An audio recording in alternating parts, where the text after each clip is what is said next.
Corbin can win this football game.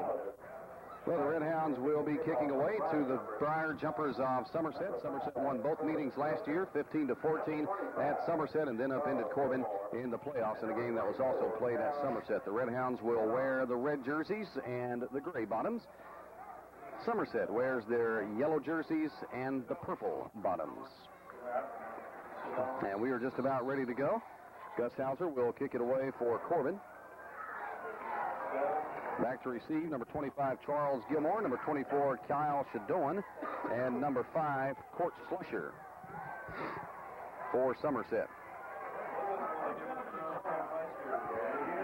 Sit back and enjoy a good Friday night football game here on your sports leader, WCTT. Hauser ready for the approach, and we are ready for football action. Gus gets a high kick away.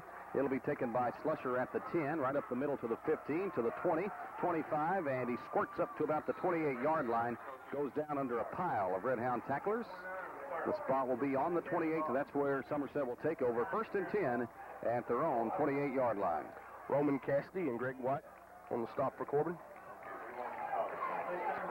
Defensively, it'll be Andy Robertson at 1 tackle, Shane Romines at 1 tackle. The nose guard, J.D. Myers. The ends are Greg White and Dwayne Evans. The linebackers, David Stevens, Shane Crickmore. The corners, Jeremy Moran, Scott Hart. The halfbacks are Dennis Jones and Chris Hammock. Long step back behind Brandon Allen, the starting quarterback for Somerset. He hands it off in the backfield to number 22, Mike Wilson, 5'9", 185-pound senior halfback, and he goes nowhere. Comes up about even on the play. That'll bring up now 2nd down and 10 for the Briar Jumpers. Dwayne Evans, the defensive end, right defensive end, made the stop. Corbin defensively, Dave, has played, in my opinion, some pretty good football as of late. They had some breakdowns last week late in the game, but defensively at Rockcastle for 3 quarters at Middlesboro was a very, very good defensive strategy, in my opinion. Once again, number 10, Brandon Allen, is the QB. He's 6 foot, 155 pound. He's a junior. This time he gives it off to Wilson, coming out of the wing back slot there. He gets about another yard up to the 30-yard line. That'll bring up now 3rd and long for Somerset. You know, I have to agree, Burley, with what you said about the Corbin defense. It has been basically the Corbin offense that has not produced well enough for the team to have a better record than what they have this year, but there's been so many injuries and so many things out of sync, and you really have to feel that Corbin has a good offensive unit if they can get it all together. They based a lot of that on Matt Bargo. You know, he was going to be the horse. He was going to be the guy to get 25 carries, and he gets hurt. So, you know, and he's going to play tonight, so I think offensively that'll help. On 3rd and long, Slusher and Wilson go wide to the right. It's going to be a keep by the quarterback, Allen. He is going to be dropped at the 35-yard line. Scott Hart coming up from his defensive back position to make the stop on him, and that'll bring on the punting unit for Somerset. Number 36, Scott Hart. Corbin should get great field position here. Pat McCowan and Aaron Hoskins, the freshman, will go back to field the punt. Aaron involved in one of the several Corbin turnovers against Middlesboro last Friday night. Punting it away is number 55, Joe Criswell. And the big guy puts the boot to it. It's going to be a high kick. It will bounce and be taken by Hoskins at the 30-yard line, and he goes nowhere from there. Right on the 31, Corbin will take over 1st and 10. Swarmed under by Briar Jumpers. Nice punt, good coverage by Somerset. Corbin doesn't get quite the field position that I thought they would, but Aaron, he had nowhere to go that time. He did a good job just fielding the ball. Coach Adams again in the booth tonight. Coach Jeff Gorman calling the plays from the sideline with the headset on. That worked pretty good last Friday night until that call late in the game, and then Coach Adams came out of the booth in a hurry. I felt the wind from him as he went by. Pat McCowan will take the snap. Greg Wyatt getting the starting nod at fullback. Trey White is injured with a hip pointer. Flags everywhere on that play. Our right tackle's in motion. He raised up just a little bit there as the snap of the ball. Offensively, it tackles will be Nolan Devon. Also Andy Robertson, a pair of sophomores. The guards are Joey Petrie playing with a broke hand. And also in there at guard is C.J. Taylor. The center tonight, I believe, will be Shane Creekmore. I'm trying to pick them up here as I can see them. Matt Bargo back in the lineup tonight. Michael Crowley and Shane Romines are the ends. In the backfield will be Bargo. Greg White replacing Twin. Cal moves underneath center, 9:04 to go, first period to play. Pat on a keeper to the left side, getting some nice blocking over there, moves it to the 30, and then is tripped up and goes down on the 32-yard line. Got caught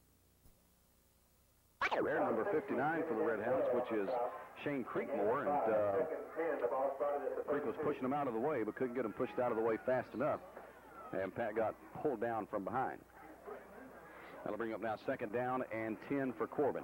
8.5 to go. First period of play just underway. Michael Crowley goes wide to the right, the far side of the field. Corbin working off the left hash. Straight eye formation behind McCowan. Hart comes in motion from left to right. Pitch back goes to Bargo. He's looking. He looks. Now he cuts it to the 35. Ducks his head and rolls down there at the 35-yard line after a nice hit by number 81, Jim Hess. 6'4", 225-pound senior. Matt looked pretty good on that carry right there as far as his health. You know, he's going to be one of those guys, eventually when he squares those shoulders and he turns out there, he's going to be very, very hard to bring down. He's still a little bit ginger, and, you know, he tried to play last week, still hurt a little bit. You got to, first of all, admire his courage for trying to play, but as time goes on, Matt Bargo will be a tremendous football player. Corbin now looks at a third down and 7 for first down yardage. Jones, Hart, and White the backfield, and McCowan to throw. He looks. He's got Jones, nails him up at about the 45. Enough for the Red Hound, first down. That's the kind of pass that Pat McCowan can throw. It was just a little flat out here to Jones. Dennis has that good quickness. It was an up and out, and Pat, it's a timing pattern basically, and Pat right on target with his first pass. So first down for Corbin, 7.5 left to go here in the first period of play. No score in the football game. Somerset punted on their opening drive. Corbin picks up the first down and maintains possession on their first. I formation behind the quarterback as Bargo comes in motion, right to left. Pitch back goes to Hart. He's got room around the left side. There he is to the midfield, 45 and down as he slammed into Somerset territory to the 43. Nice open field tackle, though, made by number 24, Kyle Shadoan. Those two hit together pretty hard there, Burley. Well, Scott, again, opened up real wide. Scott turned up in there and got another first down as Somerset looked to not have anybody over there, and then all of a sudden the pursuit came, was able to stop him. Crowley split to the right side. That's the far side. Hart in motion, left to right. Pitch out goes to Bargo. Matt looking for room. 45 here, goes to the 40. Ducks his head and runs and is undercut down at about the 37-yard line or so. At this point, it looks like our game strategy is to try to attack Somerset from the outside. Or to the outside, I should say. Doing something different here, Burley. Corbin running out of the straight eye. The Hounds don't do a lot of that. Plus, Corbin doesn't use a lot of the man-in-motion technique offensively, but we're seeing that here on the opening series. As Crowley this time goes wide to the left, the far side of the field. Full house backfield behind McCowan. He takes the snap. He's going to roll to the left. He's got pressure back there, and down he goes. Sacked back at the 44-yard line. That'll be a loss of around 6 yards on the play. It'll bring up third and about 11 for Corbin now. We really hurt Millsboro on that last week, but that time not a lot of room for Pat. He picked up some yardage earlier on it, but Somerset played that pretty good. Somerset, again, defensively, they've got everybody up in there, Dave. If you'll look, when they snap the ball, they're going to have everybody within about 5 yards of the ball except for 3 people. They'll be 3 deep, and everybody else is up and coming. Well, it's like Coach Adams said in his pregame show. The word is out that, you know, Pat McCowan's not a great passer. He can't really hurt you deep or anything, and, well, they really put a lot of people on that line. Pat's going to throw this time, though. He looks. That's a go to the left hand, and it's incomplete. Trying for Dennis Jones at about the 34-yard line over his head out of bounds. That'll bring up fourth, and Chris Hammock will come in to punt it away for Corbin. Pat a little off target, same play that they hit on one earlier to Dennis out in the flat, but this time Pat just missed.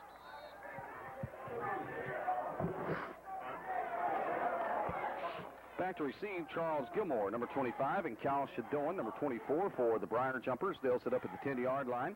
Hammock will get the punt away at about the 48. Gets a nice one. Will Corbin's had a good kicking game this year. That's what you want. High. It's dropped by Shadoan. Now he picks it up. Now he is swarmed at the 9-yard line. Lucky to be able to pick that one back up before the Red Hounds got down there. We had a good punt. Chris got off a good punt, and then our coverage was tremendous also. Number 51, Jamie Gunn. And number 69 now. So Somerset backed up deep in their own territory. Will start off here. They'll go 1st and 10 from their own 9-yard line with 5.5 to go in the first quarter. Both these teams, 1 win, 2 losses in district play. Corbin a bit better on the year at 4-4. Somerset comes in here with 2 wins and 6 losses. Split back there behind Allen. Pitches it back to number 22, Wilson, and Wilson squirts across the 10 around the right side to about the 11-yard line. The quarterback for Somerset looks good at times this year, Dave. He was 11 for 14 one game, and then he was 1 for 11 one game. So, you know, he's a hot and cold, I guess, so to speak, but he can throw the football.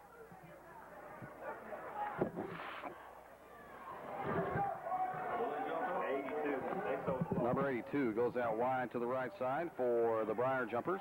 That is Eric Klepper. Allen takes the snap. He's going to roll to the right side after faking the handoff. Has some room across the 15 up to about the 16-yard line. That'll bring up 3rd down. And still about 4 yards for the first down for Somerset. They've got to nudge across that 20-yard line to get the first. Our Jumpers working from the right hash marks. Biggest thing, you just can't tell, very unpredictable. Head coach John Kane of the Somerset. He doesn't do the next game what he did the game before, seems like. Once again, Klepper goes wide to the right. Allen moves underneath center with the wishbone behind him this time. They'll show you a lot of different offensive formations. Handoff is going to go back there to Slusher, and he is dropped down. Sacked by the line of scrimmage by Scott Hart. Got him by the jersey and drops him all the way back at the 12. Good penetration by Scott Hart. And Somerset will punt it away. Scott, not a very big guy, Dave, and I know he's heard that all his life, but I tell you, I really like the way he plays. He plays extremely hard.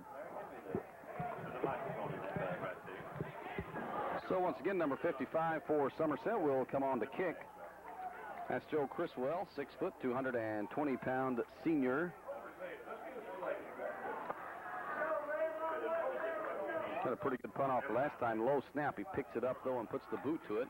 It'll be taken by McCowan, slides under it at the 40-yard line, and the Redhounds will have excellent field position here. They'll have it 1st and 10 at the Somerset 39. Pat with a good catch there as he just made a sliding catch to give us good field position. If that ball hits and bounces, then we may not get that field position. So heads up play by Pat just to come up and catch the ball. So Corbin offensively looks like we'll check in with Danny Steele at quarterback. Danny, a 6'1" sophomore.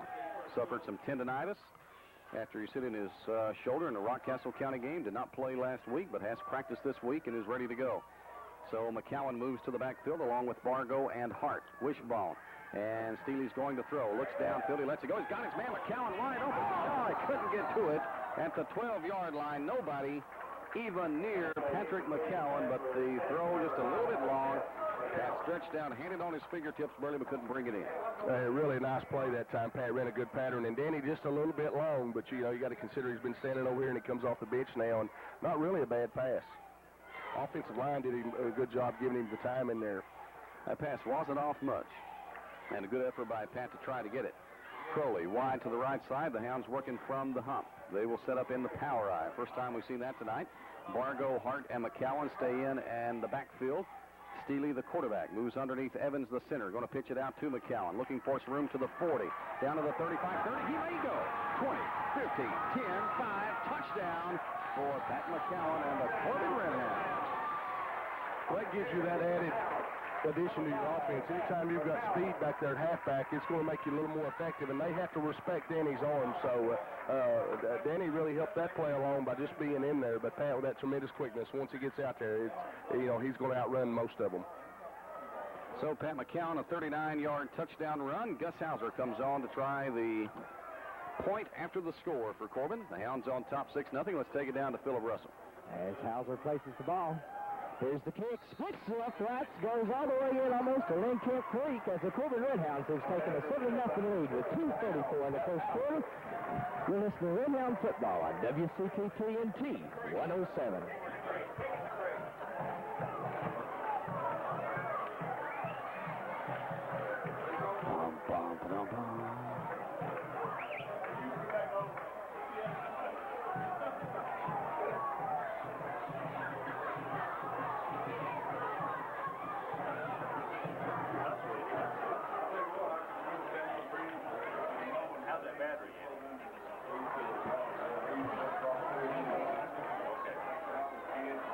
7-0. Corbin on top of the Somerset Briar Jumpers here with 2:34 left to go in the first period of play. Dave King along with Burley Foley here in the booth. And down on the field we have our man with the microphone, Philip Russell. He doesn't have his Crocodile Dundee hat on tonight, though, but he does have his microphone. We may win them. He needs to leave that hat at home. Maybe that's it. The old Crocodile Dundee jeans. Brought it from down under. Gus Hauser will kick from the 40 for Corbin. Back to receive for Somerset. The trio that was back on the opening kickoff. Court Slusher right in the middle. To the right's Gilmore, and to the left side is Kyle Shadoan. Nice night for football here at Campbell Field. Corbin wraps up the regular season right here next Friday night against Madison Southern. Hauser gets a foot to it. It's going to be a high kick taken at the 10 by Gilmore. Looking for blockers around the right side. Moves it to the 25. Breaks through to the 30. And he is tripped up but knocked down at the 45. And finally hit from behind at midfield as Charles Gilmore, number 25, just about broke that one all the way for Somerset. Jeremy Moran saved the touchdown there as he come from behind to get him. Jeremy Moran. Foul will be inside Corbin territory at the 48-yard line, and that time Gilmore did a nice job of setting up his blockers around that right side, and they blocked everyone off that sideline, and there he went. So Somerset will line it up here offensively now. Allen will stay in there at quarterback. Number 10, Brandon Allen. 6 foot, 155-pound junior. I formation behind him. Takes the snap, and he turns, gives it off to Court Slusher. Ball's loose. Somerset able to fall on it. Corbin all around it, but no one seen the ball in on the carpet. Or on the rug, or on the grass. What's it on, Dave? I know she said the carpet last Friday night. Was that you said that several times?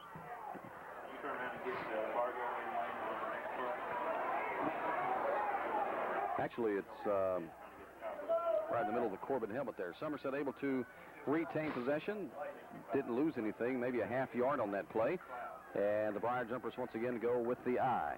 Corbin coming with a 5-man defensive front as Allen turns, fakes the handoff. He's looking to throw. He is pressured, and he is going to go down at the 40-yard line, says the official. Corbin carried him back to the 35 before dumping him, but he will get his forward progress at the 40. David Stevens made the first hit on a blitz, and then he got a lot of help from Greg White, and I didn't pick up the other players. Did you get them, Dave? No, I didn't. There were several.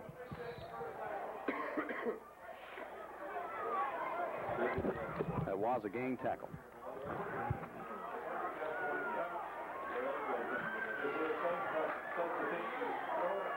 So Somerset now facing third and very long, 22 yards for first down yardage.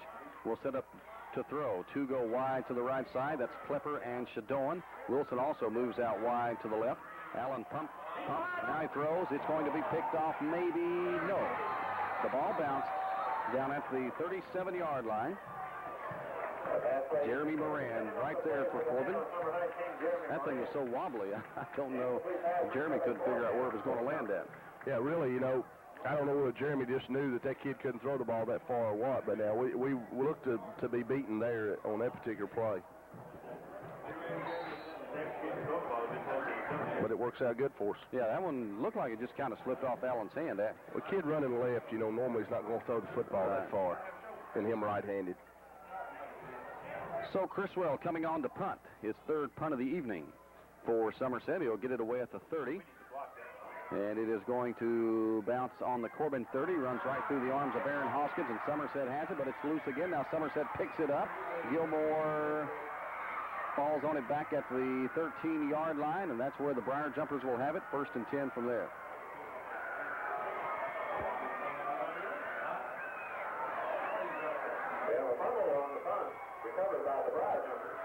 Well, that's unfortunate because really up until this point we had totally really seemed to be in control of the game. But again, Aaron Hoskins just a freshman. That's a tough place to have a freshman right there.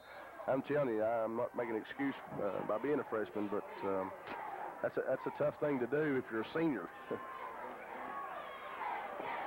So the Briar Jumpers will have it. 1st and 10. The ball is going to be spotted on the 16-yard line, not the 13. Allen underneath center, takes a snap, pitches out right side to Wilson. As the quarter ends, Wilson goes down on the 15. So at the end of one period of play, it's the Corbin Redhounds 7, the Somerset Briar Jumpers nothing. But after the Redhound turnover, the Briar Jumpers are threatening. We'll be back with second period action. This is Redhound football on your sports leader, WCTT.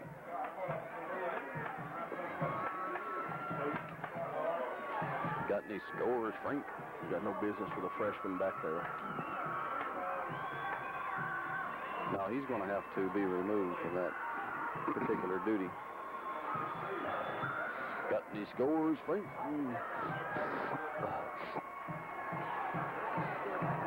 Okay. Who is? Gary?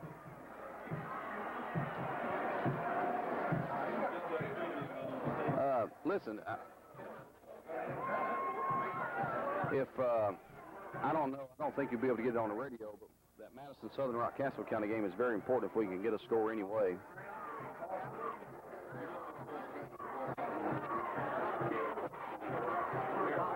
Okay, thank you.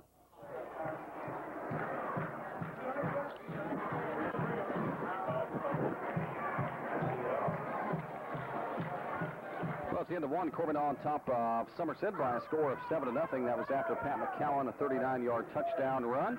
Gus Hauser came on for the point after, and the Hounds have a 7-0 lead. But after forcing Somerset to punt, Corbin bumbled the punt, and the Briar Jumpers have in pretty good field position here. They got second down and about 7 from the 16-yard line. Handoff to Court Slusher, and Slusher booms right across left tackle into the line, and it's a couple of yards. They'll bring up third down. I may be wrong on this, Dave, but Somerset is splitting a number 60 as an end here. I don't think he legally can carry the football. I think he can block, so I don't see any reason to cover him. And I may be wrong. We'll notice when he splits again if we do, but I think the high school rules are if you have an illegal number on, you can't carry the football. Okay, Allen moves underneath center. No one behind him as he wheels to throw. He gets pressure. Stevens has him. Down he goes. Down he goes on the 18-yard line. 57, David Stevens right in on him. That'll bring up now fourth down for the Briar Jumpers, and we'll see if they would like to attempt the field goal here. David does that really well. He comes on a blitz as well as anybody we got. Like I say, does a good job of hiding himself in there, and his timing's great. He tried to throw 3 times. One time his receiver 4 times. One time his receiver fell down and sacked. Kick field goal. And to try that, we have number 21, Billy Simpson. And the kick is on the way. It'll be a 42-yarder if he can nail it. And he did. Yes, sir. It went just across the crossbar and hit it. So number 21, Billy Simpson, 5'11 senior, kicks it from 42. And it's 7-3. We'll be right back, and Somerset will kick off to Corbin. This is Redhound football on your sports leader, WCTT.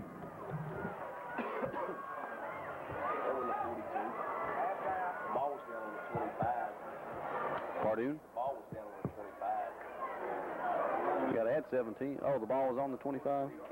35. Yeah. Okay. No, that's you're right. You're right.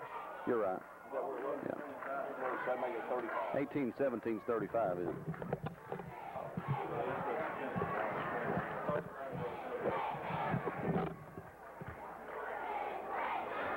Well, let me correct myself. It was Billy Simpson on not a 42-yard field goal, but a 35-yard field goal as he nailed it nonetheless. And we have a 7-3 football game here. Corbin on top of Somerset. And the Briar Jumpers will kick it from the 40 for the first time in the game. Well, you know, we've got a great kicker in Gus Hauser, and Somerset obviously has a good one, too, is they're able to kick a 35-yarder. Well, I was watching him in the pregame, Berlin. He was kicking the ball like he did that one low, but he was getting them through from some pretty good distances, even though they were low kicks. But right. Back in to receive the kickoff, number 11, Chris Hammock, and number 82, Eric Klepper, will kick it away. 6'3", 205-pound junior tight end. Also, obviously, handles the kickoffs. Chris Hammock and Pat McCowan. Back deep for Corbin. Aaron Hoskins and Greg Wyatt, the up backs. So it's going to be a squibbler right on the ground. Greg Wyatt will get to field this one at the 20, 25, rattle left to the 30, to the 35, and he is rolled out of bounds at about the 36-yard line.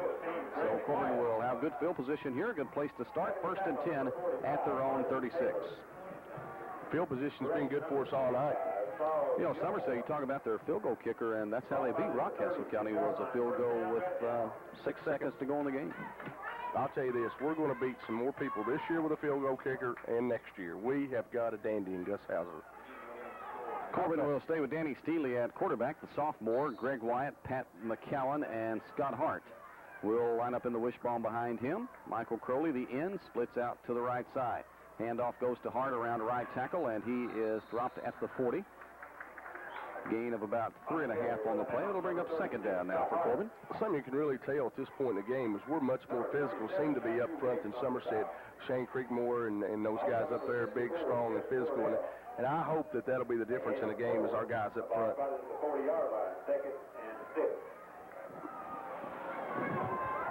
Second down, 6 for Corbin from right on the 40-yard line. Once again, it's the wishbone set behind Steele. Handoff goes to McCowan, and he worms his way to the 35-yard line, threading through tacklers. That's close to a Red Hound first down, short by a little bit over a yard, looks like. That'll bring up third and short. Yeah, it looks like the Corbin offensive line, Burley, is going to be able to move around the Somerset defensive line. At least early in the game, it looks that way.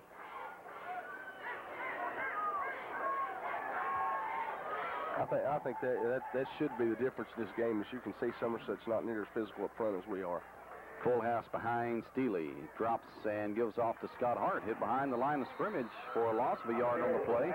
That'll leave Corbin now with 4th down and 2. And decision time for the Corbin coaching staff. I do not see Chris Hammock taking the field, so looks like the Red Hounds will go for it here on a 4th down and 2. Ball on the 44. Corbin has to make just about the 47 to get the first down. And now see Hammock coming on. He'll punt it away.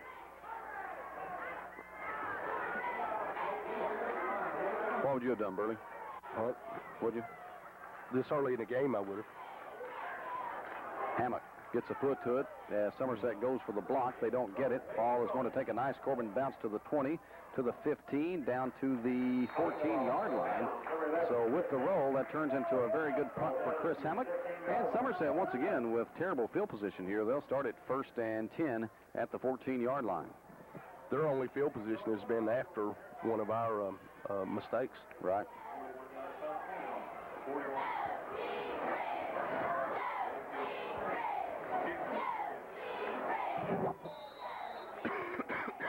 Corbin lines up defensively as Somerset gets ready to come to the line. 8.5 to go in the first half of play, 7-3. Corbin on top.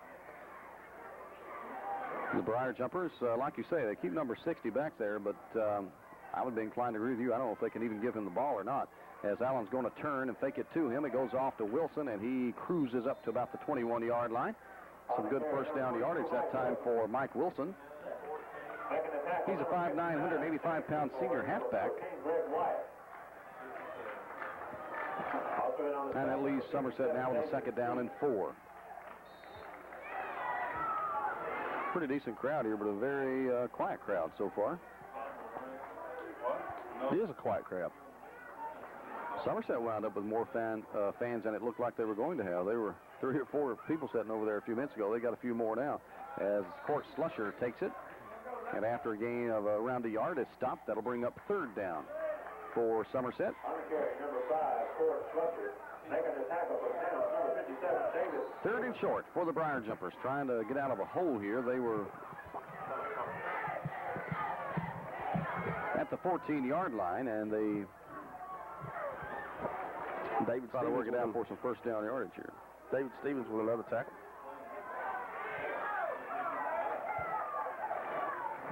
Wilson, Slusher, and number 60, Jimmy Dan Carroll. With a wishbone back there, handoff is going to go. No, Allen's going to keep it around the left side. Lots of room. To the 20, shake and bake to the 25, and is thrown out of bounds as he crosses, the 35-yard line, and that's going to be well enough for the Briar Jumper first down, and a good pickup there by the quarterback, Brandon Allen, on the bootleg to the left. A little belly keep there as he faked the play to the same side he ran to, and we bit hard down the inside, and he was able to get on the corner there and pick up the first down. So Somerset moving the football better than they have at any point in the game up to the 37-yard line. They'll have it 1st and 10 there, 6:47 to go in the first half of play as Allen takes the snap, pitches back to Wilson, looking for some blocking, doesn't get any, and runs right into Shane Romines, and down he goes. Gain of about a yard, maybe 2 on the play. On the carry, number 22, Mike Wilson. Wilson just heading out toward the right side, looking for a place to cut it back, but he never could find one. Short gainer on that play brings up 2nd down now for the Briar Jumpers. Next week, Hall of Fame, Dave, here in Corbin. Exciting time as some of the old grads come back, some of the teams. Looking forward to that. Slusher and Shadoan wide to the right. Somerset working right in the middle of the field. Wilson setting up in the backfield. Here's Allen. He's going to throw it. It's going to be incomplete as he was just basically looked like trying to get rid of that ball in the vicinity of someone because Corbin had the pressure on him. He had some heat from Stevens, Greg White, and Dwayne Evans that time, and they forced him to throw it a little more. He had a guy open on the out pattern out here, but he just couldn't get it to him. So a 6:02 to go in the first half of play. Somerset facing 3rd down and long. They got it 3rd and 8 on the 39-yard line.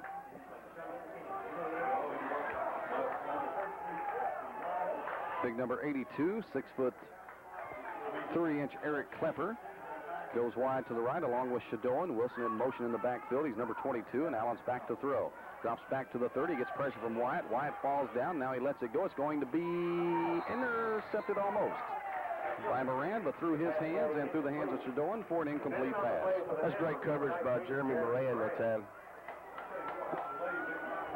Jeremy Moran, Dave, I really believe this. I believe if some college would take a chance on him and redshirt him, I believe he's a college football player. I really do. He's right now just starting to get better and better, and he's playing with confidence, and he has the genes for it. His older brother was a tremendous player, and his younger brother's going to be one.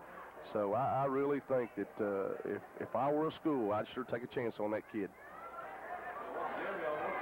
Criswell coming in to punt. Back for Corbin, Aaron Hoskins, and Pat McCowan. Hoskins has given it up the last 2 games. This one's going to bounce all the way for Somerset down to the 14-yard line. So the Redhounds, not much field position-wise here. They'll start it off 1st and 10 at about the 14.5. Well, you look at Aaron Hoskins. He's only a freshman, and he dropped one against Middlesboro. He's dropped one here in the Somerset game. And you have to really think that maybe his confidence is starting to get down just a bit. Well, it'll be down a little bit, but now Aaron's a champion, too. He's the kind of kid, he'll fight back, I guarantee you, and he's not the first freshman or he's not the first senior to ever drop one. And what he needs to do now is he needs to go ahead and play just like he'd play all the time. He don't need to change anything. Only thing you need to concentrate a little more, but I think you still got to be aggressive. You got to be aggressive to win football games, and you're going to make some mistakes. Steely, the quarterback with a wishbone behind him, is going to give it off to Bargo. Bargo squirts out to the 20, to the 24-yard line. Late hit. As you can hear in the booth, the booth people want a late hit. Stop, Matt. Back not going to get it. I think I'll nickname you guys the booth people. How's that? The booth. I got a nickname for you, but I better wait for a commercial. Yeah, save it for after the game. I'll see you out there in the parking lot. That was a late hit, I would agree. 7-3, the Hounds on top. The nice run there by Matt Bargo. Good enough, I think, for first down yardage. They're going to bring on the chains across the field and measure this one. We have UK football coming your way tomorrow evening. Airtime is set for 5:30 with a kickoff at 7 from Commonwealth Stadium. And now we're going to take it downfield to Philip Russell, who's watching the ball. We got a first down. We had a first down by about a yard of the football. We could see that from this side right here, and the official on this far side kept signaling first down to who decided he'd measure it. Burley and David, this is the same crew we had at Middlesboro last week. Back to you. Okay, thank you very much, Philip. So after the spot and the chains, Corbin will get the first down and have it 1st and 10 at the 25-yard line, and we have a timeout on the field.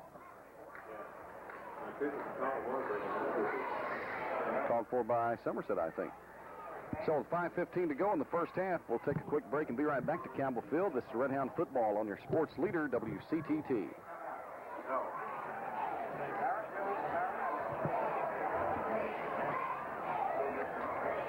Yes, sir. Yeah, give me a couple right quick. Coaches can't come out or anything.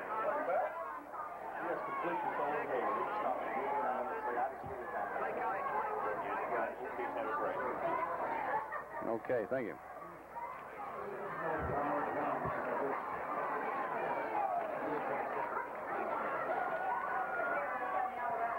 .5:15 to go in the first half of play here. The Corbin Redhounds on top 7-3, and some other games. Whitley County leads Pulaski 7-0 right now. It's Williamsburg over Harlan 14-7 as the Yellow Jackets try to stay unbeaten, and Clay County leads Pike County Central 21-0 on that football game. As we're back to play here, and Pat McCowan on the carry, cross right tackle for a yard, maybe a yard and a half. It'll bring up second down for Corbin. Number 60, Jimmy Lance Carroll, and number 81, Jim Hess on the tackle.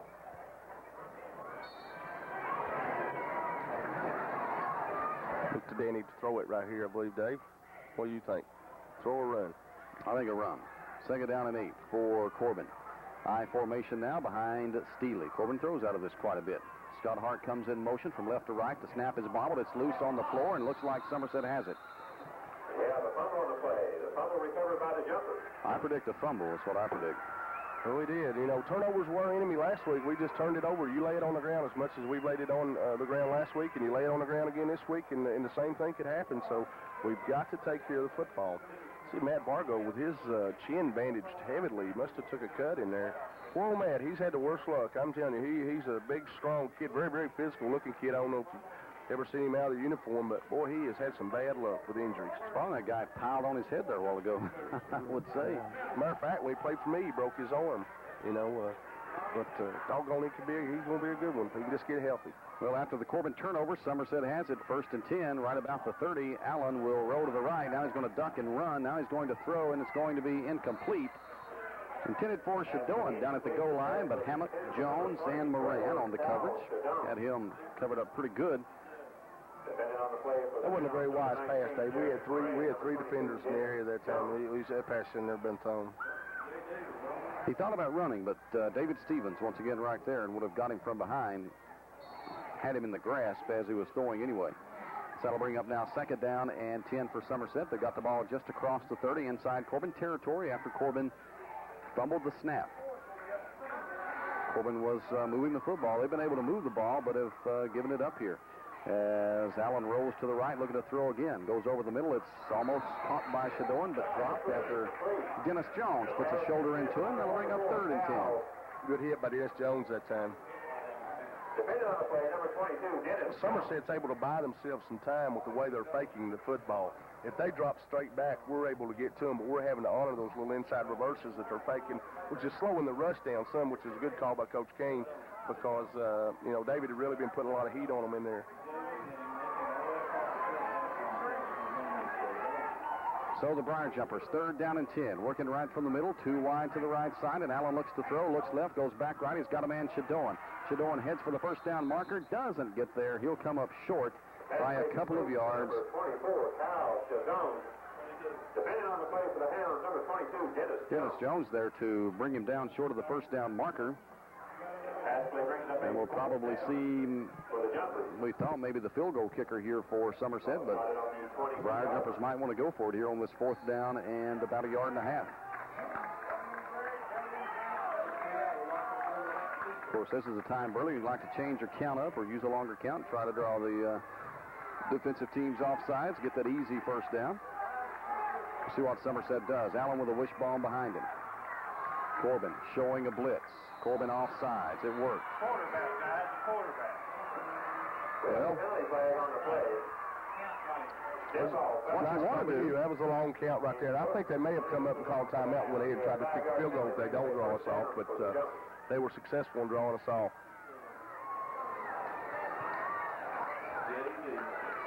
So that gives Somerset the first down at the 16-yard line. First and 10 from the 16. 3:11 to go in the half. 7-3. Corbin on top. The Redhounds have, in this game, been their own worst enemy so far.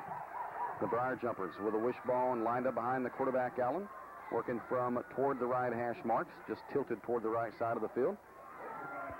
Allen takes the snap, gives it off to Shadorn, trying to get outside to the left. He's going nowhere. Dwayne Evans grabbing him from behind first, and Scott Hart came up along with Shane Crickmore to bring him down. Loss of a couple on the play brings up second down and 12. Ball almost back to the 19-yard line. Well, it is back to the 19 and almost to the 20. Second 13, the ball is spotted at the 18-yard line. 19-yard line. Coming up at halftime, it's going to be the stats, and we'll also get you some scores from around Southeast Kentucky. High formation behind Allen. He's going to call for the timeout. So John Kane, the Briar Jumper head coach, wanting the timeout here. Let's take a break, and we'll be right back. This is Red Hound Football and your sports leader, WCTT. The Corbin soccer team will host Somerset in their final regular season contest Saturday evening. The Soccer Hounds will also celebrate senior night on Saturday. Corbin will be hosting the soccer district playoffs next week. Corbin will play South Laurel on Tuesday night at 7 o'clock to open the district tournament.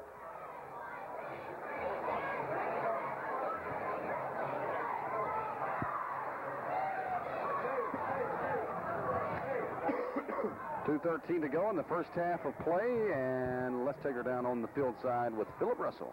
David, what you was wondering about, number 60 for Somerset is an ineligible man to carry the football. He can be in the backfield to block, but he cannot touch the football. So that is one key right there the Red Hounds want to look at. With Fargo on the chin, he got busted, but heavily bandaged. He'll be okay. Nolan Devon had a few leg cramps, but he'll be okay. Back to you, David.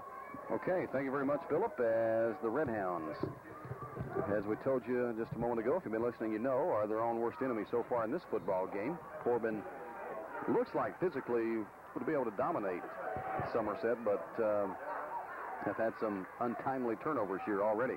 As Allen moves underneath with a second down and 12, he's rolling to the right to throw. There's David Stevens. He's got him back at the 30. Whoa, he has been tremendous so far here in this first half. Big number 57. He really has. He's put a lot of heat on him. He's come on some nice blitzes straight up the middle, and again, a big play right there. So now third down and very long for Somerset.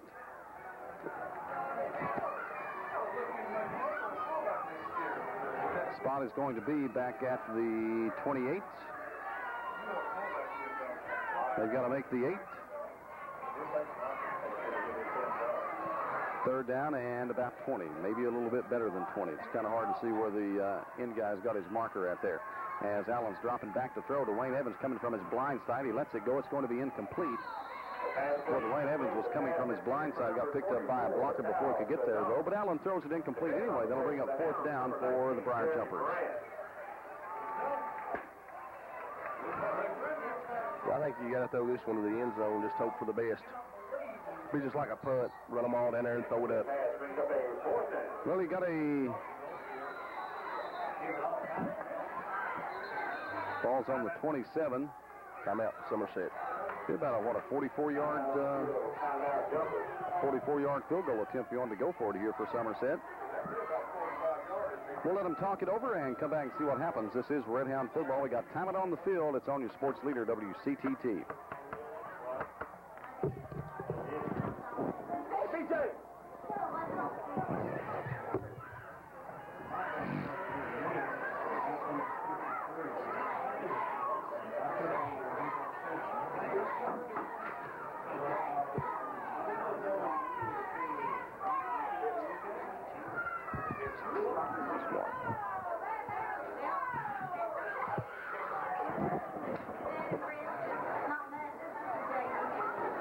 Approaching halftime here at Campbell Field, Corbin clinging to a 7-3 lead over the Somerset Briar Jumpers, a game that Corbin needs to win. Corbin needs to win their next two games, and there's a lot of different scenarios that could unfold as far as the district is concerned. It looks like Middlesboro is in pretty good shape to be the district champion.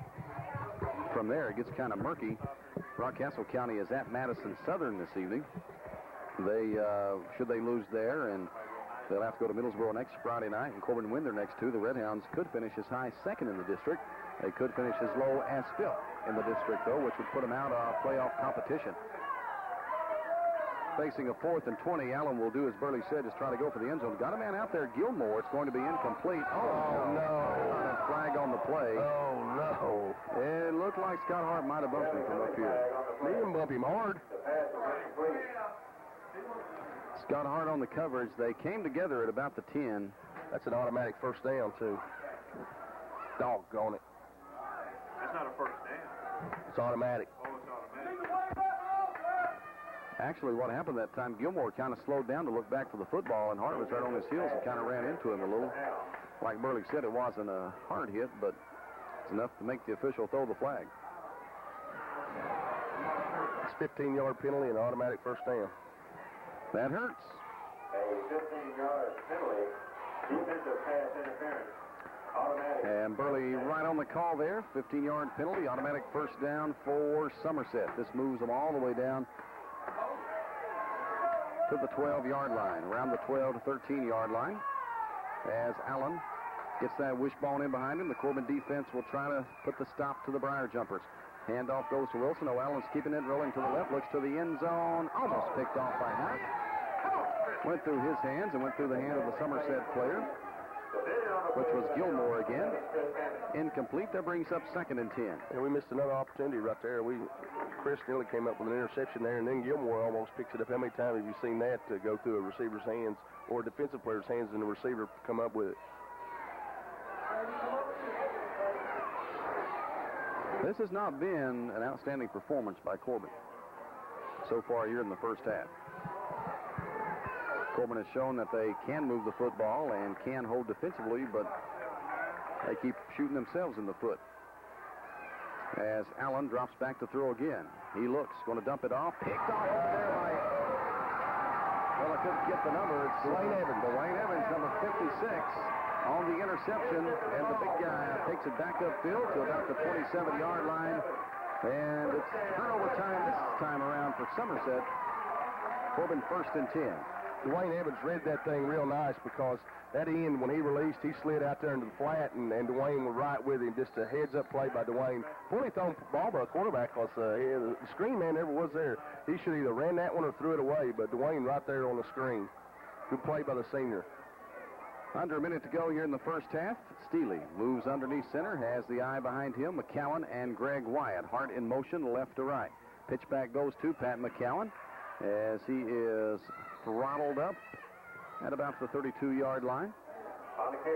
Taken out of bounds there. And the clock will be stopped at 30 seconds. Give you an update on the score in the end zone. And the end zone down there looks like it's 13-13 with the little kids playing. They've got a dandy. Oh, we got a big crowd. Yeah. Biggest game this year down the end zone. Mm-hmm.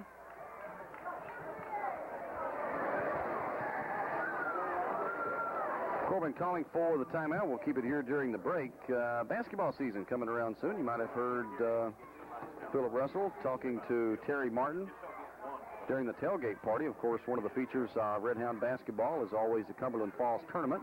And this year, Williamsburg will be in it. They'll take on Clark County. Corbin will meet Oak Ridge, Tennessee. Clay County will be in the tournament. They'll meet Greenwood. That's a school from out around Bowling Green. And Knox Central will take on Madison Central. The action all begins with a panorama November 26th with Middlesboro against Whitley County and Williamsburg against Corbin. And season tickets are on sale. If you would like to inquire about those, you can do so by getting in touch Monday with the Corbin High School. New coach, Mike Deaton. That's new era in Red Hound basketball. The Billy Hicks era is over. It was great. It was fun, but getting into some new territory now. New guy in town, right? That's right. New man. New kid in town, the Eagles said. I've talked with Coach Deaton a couple of times. He seems like a very nice, sincere person, and I'm looking forward to getting out and supporting his basketball team, and hopefully everybody else will too. Steely's going to pitch it out left side to McCowan. At the 35, cuts it to the 40, 45, 50. Down to the 45, and he is running out of bounds at about the 42-yard line, says the official. Hey, let me tell you something. Stopped at 22. Phil had to wheel and deal then. Get out of the way, Phil. You're too little, big guy. Get out of the way. He cleared out of there, didn't he? 7-3, the Red Hounds on top. They got 22 seconds. Ball's on the 42-yard line. That's 22 seconds until halftime. Pat McCowan on the big gainer that time. He has Corbin's touchdown, a 39-yarder. Remember, we're not far from Gus Hauser's range. Steely has Wyatt and Scott Hart behind him. He's going to throw. He looks. He lets it go for Dennis Jones, and it's going to be overthrown. He's trying to put that one out there and let Dennis run under it, but he put it out there too far and too far to the left. Clock stops on 17 seconds. Yeah, hopefully that got them backed up. Now, if we can complete one or two underneath right here, that'll give Gus a chance, because we seen at Millsboro last week, Gus Hauser definitely deserves some consideration for first team All-State, in my opinion. If there's a better kicker in the state, I'd like to see him, and there's not very many, if there's any. I'm telling you, this kid's tremendous.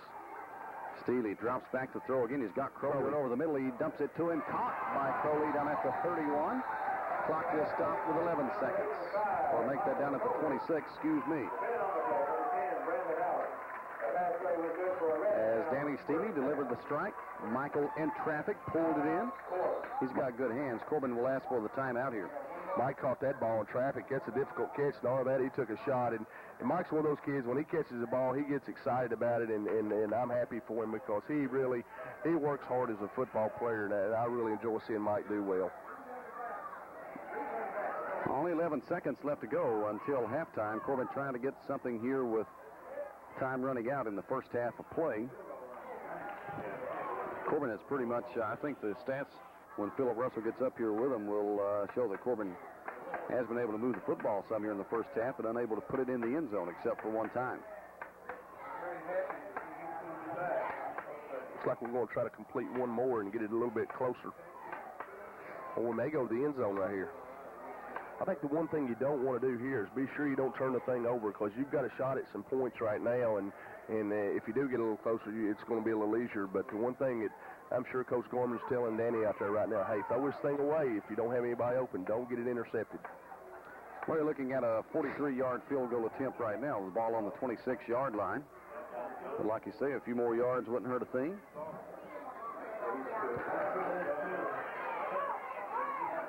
Once again, as Burley said in the pregame, Coach Adams is up in the booth. And Coach Jeff Garman handling things down on the sideline and communicating on the headsets with Coach Adams. Jones and McCowan wide to the right, split backfield behind Steely. Takes a snap and drops back to throw. He's getting some pressure. He's getting pressured. He's going to let it go. It's going to be caught by Dennis Jones. Calls the timeout with 3 seconds to go in the half, right at about the 10-yard line, and Gus Hauser runs onto the field for what will be a 27-yard field goal attempt. Good scramble by Danny that time. Difficult pass, running right, trying to throw it left. It's very tough, but he found Jones over there open. Dennis did a good job to hold on to the football. That'll give Gus a shot. Well, yeah, big number 81 all over him there. Jim Hess, 6'4", 225-pound senior. I'm sure that Danny could pretty much feel him breathing down his uniform collar there. But able to deliver the ball on target to Dennis Jones at the 10-yard line. So once again, Gus Hauser will be on for what will be a 27-yard field goal attempt with 3 seconds to go in the half. Hey, David. Yes. On this 26-yarder, the end zone players on the game going on the end zone's got a... They had to halt, didn't they? Yeah, they had to halt right now. They're looking over here in the post office to catch football. Just keep it down there, Phil, and call this one for us. Okay, Jamie Yonks is over the football. Ready for the snap. Patrick McCowan's the holder. Gus Hauser eyes it, makes the step off. Here's the snap. It's down. Here's the kick. Splits the upright as the horn sounds, and the Corbin Redhounds on a 26-yard field goal by Gus Hauser. Goes up 10-3 over the Somerset Broad Jumpers, and you're listening to Redhound Football on WCP 3 and T 107. Okay, Frankie, baby, halftime, yeah. We'll do 4-minute breaks here, too. Ladies and gentlemen, the Corbin High School Band has received a superior rating. Okay, well, Central, Middlesboro, and Morehead we'll do 3-minute breaks then. How's that? High School, preparing for state competition in November. There Let me finish my... Class A bands in the state of Kentucky, and so far Corbin is 1 out of 9. Okay, tell me what you got. Tomorrow's competition at South Laurel and other competitions throughout the state. In the fourth period of that one, so looks like depending on Rockcastle County to lose their last 2 games is not going to work out, as they're in charge 22-0 over Madison Southern. But even if they go on to win, and Corbin could win their next 2 games, they'd still have, would be 3rd place in the district instead of 4th. Finished 4th, you got Danville the first game, and that's not good. That'd be about like not making the playoffs. Well, we're getting ready to go. It's going to be number 82 for Somerset to kick it away. That'll be Eric Klepper. Back to receive for Corbin, Chris Hammock and Pat McCowan, Aaron Hoskins, and Greg Wyatt, the upbacks. Dave King and Burley Foley in the booth. Philip Russell is down at field side. He kicks it on the ground. It's going to be taken by Wyatt. Takes it to the 25, heads to the 30, and needed one more block to get some good yardage, but doesn't get it, and is dropped at the 32-yard line. Gilmore on the stop for Somerset. Good open field tackle by Gilmore that time as Greg's able to run it straight back up the field for a pretty good field position. So the second half underway. Corbin on top by 7. The Redhounds will come back with Danny Steely in at the quarterback, 2 for 3 in the first half for 32 yards. A couple of big completions down near the end of the half. and Burley is, well, I can't say it because he can hear us. As Steely's going to give it off to Matt Bargo, and Bargo cruises to about the 37-yard line. Good first down pickup by Big Matt. That'll bring up second down for Corbin. The Hounds working from the left hash. Making the tackle, number 55, Joel Criswell. Matt able to go straight ahead pretty good. Still having a little bit of trouble cutting, but he's still able to go straight ahead. Look pretty good on that one. Corbin back up to the line, second down and 5. Ball on the 37-yard line. Steely with the power eye right set behind him. Bargo, Wyatt, and Hart. He gives it off to Hart on the back of that eye. Hart to the 40. Hart to the 45 rather, and he is hit by number 1, Aaron Bivens. That's good enough, though, for the Redhound first down, so it'll be 1st and 10 at the 45-yard line for Corbin. Corbin physically able to just push Somerset around, but the scoreboard doesn't indicate the way that Corbin is capable of dominating this football game as they lead 10-3. 10:47 to go in the third. Steely going to give it off to Bargo around left side this time. He is at midfield and pushes his way across to about the 47-yard line. Inside Somerset territory. Looks like Corbin's got together and said, hey, let's line up and run right at them and see what we do. And that's what they've done. They come out here to the second half and 3 times have run right at them. And really 6 yards is the least we've got. So I think they'll continue to do that until Somerset is able, to stop them. Wyatt, Greg Wyatt, that is. Trey Wyatt is out with a hip pointer. So when you hear Wyatt tonight, it'll be Greg Wyatt. Matt Bargo and Scott Hart in the backfield. Hand off to Bargo. Round left side again. Cuts it over. Tackle down to the 40, 35. Here he goes to the 30. He's being chased down to the 15. Being chased to the 10, to the 5. Knocked out of bounds at the 1-yard line. Charles Gilmore. Well, that's a Matt Bargo that we saw earlier in the year. You know, he's a big, strong kid, but once he breaks into the secondary, the thing a lot of people don't realize about him, he's a sprinter. He can really run. The kid's a big, fast kid. That time, Charles Gilmore did a good job of figuring out the exact spot where he could intercept Bargo and knock him out of bounds, and he did at the 1-yard line. But Corbin knocking on the door here with 10 minutes to go in the third, leading 10-3. Steely underneath center, ready for the snap. He gets it, turns, gives it off to Hart. Hart into the end zone. Touchdown for Scott Hart and the Corbin Redhounds. They give the offensive line a lot of credit on that drive. They pushed them off the ball, and again, I think we're more physical up front than they are. Our offensive line seems to be superior, and that looks to be the game plan here in the second half. And we'll take it down to Phillip for the point after. Jamie Yance eyes the football. Or center. Patrick McCowan is the holder. Gus Hauser will be teeing it off. Right now it's 16-3 at 9:56 to go in the third quarter. Here's the snap. It's down good. Clean. Splits the uprights, and the Corbin Redhounds are on top of the Somerset Briar Jumpers. 17-3 at the 9:56 mark in the third quarter. You're listening to Round Football on WCTT 107.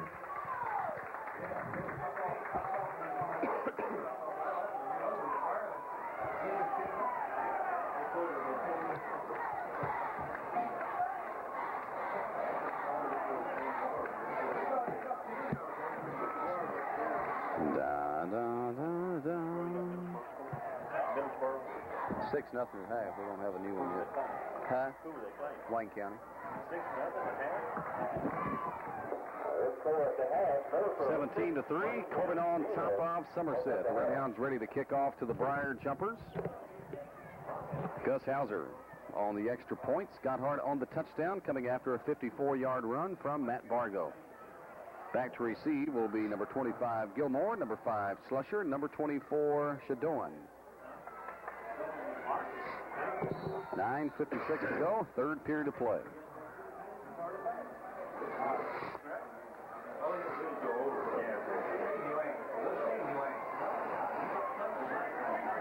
Good night for high school football. Temperature just like you want it. But, of course, it'll get colder and colder on these Friday nights as the kick is going to go to Gilmore. He's got it at the 10, 15, on up to the 20, middle of the field 25, 30, and jumps over a couple of tacklers up to about the 34-yard line. He's done a good job returning the football for Somerset here tonight. He got him some good field position a couple of times in the first half and set Somerset up here at 1st and 10 from the 34-yard line. Matt Bargo and Jamie Yaunce on the stop. So Somerset will bring on their offensive unit. So far in the game, they have managed a field goal. Billy Simpson, a 35-yarder. Brandon Allen will stay in there at the quarterback spot. 6 foot, 155-pound junior. Allen is going to give it off to Mike Wilson at the halfback, and Wilson up to the 44-yard line. That's a gain of 6 on the play. We'll bring up now second down, or a gain of 5. Second down and 5 for Somerset.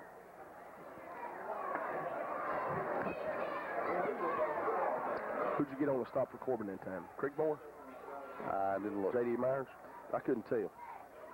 Always looking down while they unpile, so that's your job to see who tackled. As Brandon Allen hands it off right over left tackle. Once again, Wilson on the carry. And Creekmore on the stop. No, you're supposed to say, so-and-so carried the ball, stopped by so-and-so, and I'm supposed to say, well, and this is this and this and that. Right. Number 67, J.D. Myers. So I'm supposed to have another paid manager. A spotter, they call him. Oh, I see. Look down there and tell me all this good stuff. We got 3 men, but we're still short about 3. Allen with a wishbone behind him. Takes it to his fullback, gives it off to his halfback Slusher, who is going to be well short of the first down on that third down play. That'll bring up 4th. And a long 2 for the Briar Jumpers for first down yardage.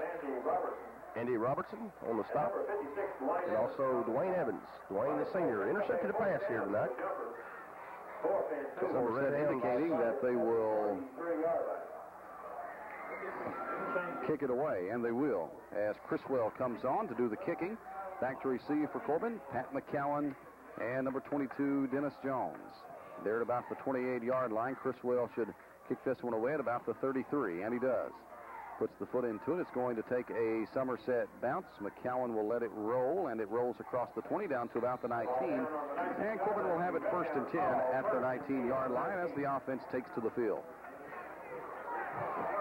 I predict we'll take this game over right here. I just think we're too strong up front for them.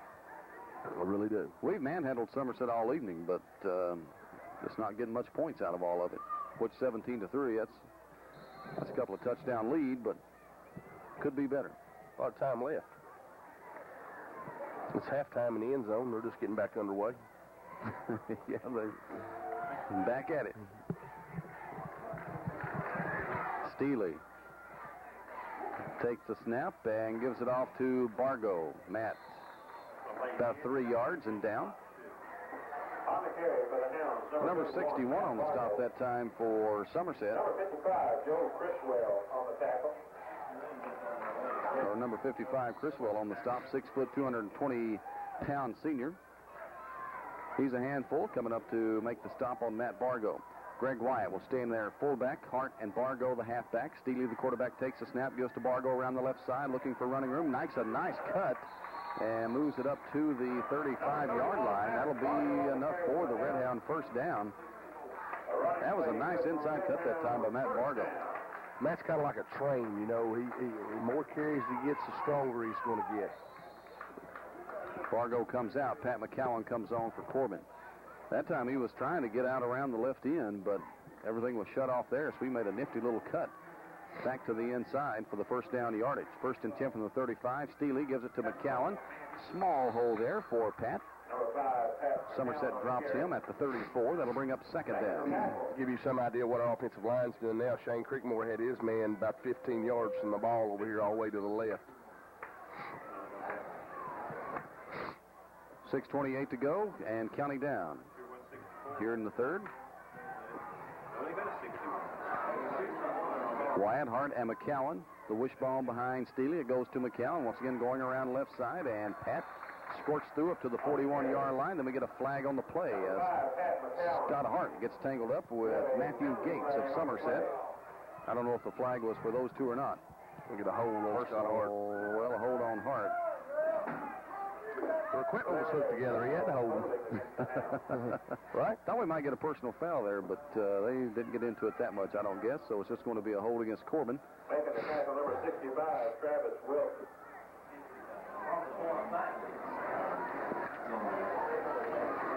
Correction to making the tackle number 55, Joe Griswell.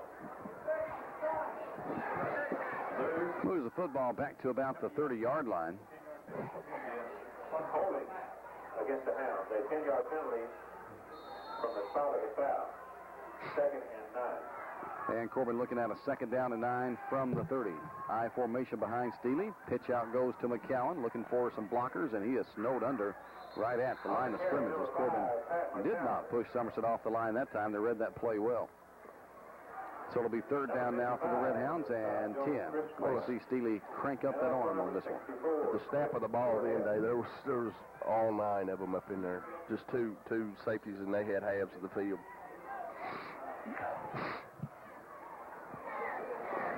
Five and a quarter left to go here in the 3rd quarter. Shane Romines wide to the right along with Scott Hart. Michael Crowley split to the left side. That's the near side of the field. Corbin working from near the left hash mark. And they're going to give it right into the belly of Pat McCowan, and he goes down. That'll bring up 4th and 10 now. Kind of the halfback draw play there. And Chris Hammock will come on to punt it away for Corbin. Also number 64, Chris Cordell. Well, Somerset down, but not out. I think they're going to have to put the ball in the air some to be able to win, because I don't think they're going to be able to run at us, but he hasn't had a lot of success yet. Pretty conservative play calling there by the Red Hounds, Burley, on a 3rd down and 10. Well, it was. You know, I thought Danny had hit a couple passes there. Thought we might see one, but also we had been... Doran gets it at the 40, goes up to the 45-yard line. Let's see where they mark him out of bounds. He is down on the carpet on the Corbin side. There's a carpeted area on each side of the field where the players stand. Shadoan's okay, though. They're going to spot him right on the midfield strike. And that's where Somerset will start here. 1st and 10 at the 50. Corbin, though, you know, on the 3rd down play had been having some success with some long runs, and maybe that's their philosophy there, that they felt like they might be able to break one, catch them dropped off. As Allen moves underneath center, the snap is bobbled, so he's going to try to keep it and get some yardage himself. He's not going to get much. That'll bring up 2nd down, maybe a half yard on the play. You can see the ball loose in there. Allen able to hang on to it, but couldn't pull it down and get the play going. 3rd period continues to count down with the Hounds on top 17-3. Once again, in some other scores that you might be interested in from around the area, it was Rockcastle 22, Madison Southern nothing in the 4th period of that game. Middlesboro leading Wayne County 6-0 at half. That's kind of a surprise score. Williamsburg winning on their way, looks like, to their 9th victory of the year. Allen fakes it to his fullback, gives it to his halfback around the left side. He's got some room, and Shane Creekmore catches up with him and drops him on the 44. Looked like Mike Wilson's going to have some room around that left side, but Big Shane came from behind to swat him down. A lot of misdirection there, and Creekmore, as you said, Shane runs pretty good for a big guy. Got some speed. He's shown that several times this year.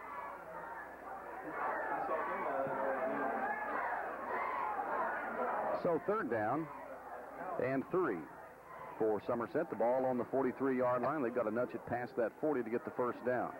Straight eye behind Allen. Gives it back there to Wilson. He stumbles and falls forward for a couple of yards. That'll bring up 4th and short. As David Stevens tripped him up. He gets up limping. James Creekmore. Brings up a fourth down. 1 yard to go. The ball started at the 41-yard line. Somerset undoubtedly will go for it here on this fourth down. Pulled Corbin off sides once back in the first half. Yeah, I think they're going to go for it here, too. That let him pick up a big first down. As Court Slusher goes wide to the right side, the eye behind Allen. He turns, gives it off to Wilson, and it's going to be close. Wilson hit right on the line of scrimmage, and he is close. It all going to depend on the spot. That's exactly what I was going to say, Dave. Looks like Somerset putting their defense out there, though. The ball is short of the 40-yard line. Looks like Corbin might have held. The official says yes. They're not even going to bring the chains out to measure. So the Redhounds hold defensively and will pick it up here, 1st and 10 at their own 40-yard line with 2:35 to go in the third period of play. Number 57, David Stevens. Number 56, Dwayne Evans. So Corbin brings the offense on to the field.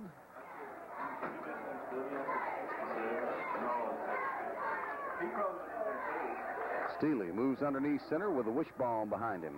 Takes it to Scott Hart. He's going to throw. Lets it go. Intended for Crowley. And Mike's got it at the 45, 40, 35. Knocked out of bounds at the 32-yard line. Big Mike holds it in. Danny Steely delivers the strike. And Corbin now punches it deep inside Somerset territory. That time, nice throw, nice catch by Mike, and the big guy looked like he showed little signs of speed there. I think it was something was wrong though. Couldn't have been Mike running that fast. Spot's going to go on the 33-yard line.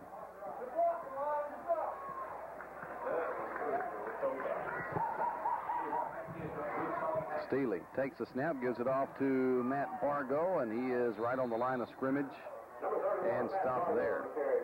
Number 69, C.J. Taylor, has moved into play center for Corbin. Centering up the football here in the second half. Don't think he might have been doing it the whole game. I don't know. That's his jersey, isn't it? Dave, Creekmore's still in there, okay? Just relax. Okay. C.J.'s a guard. Okay? All right. Okay, the guard's the guy that doesn't center it. Nope, you're right. Boy, did I have to eat my words. There you go, Burley. Now, apologize for me to everybody. That 69 is centering the ball. And Matt Bargo, nice hole up to the 25-yard line. Up there by number 27, Matthew Gates, on a nice open field tackle. That's close to another first down. That's why I kept looking out there. I kept thinking Shane was centering the ball. Well, it was 69. He is. They traded jerseys, because I'm not wrong. They traded jerseys. CJ's wearing You can't trade jerseys with players. Yeah, they did, really.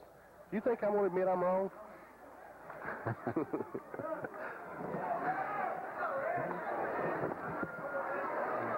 Steely underneath the center, whoever that is, Burley knows. It's going to go to Matt Bargo, and he is going to have enough for the Redhound first down. Looks like from here as he moves it down to the 24-yard line, the 23-yard line, enough for the Redhound first down.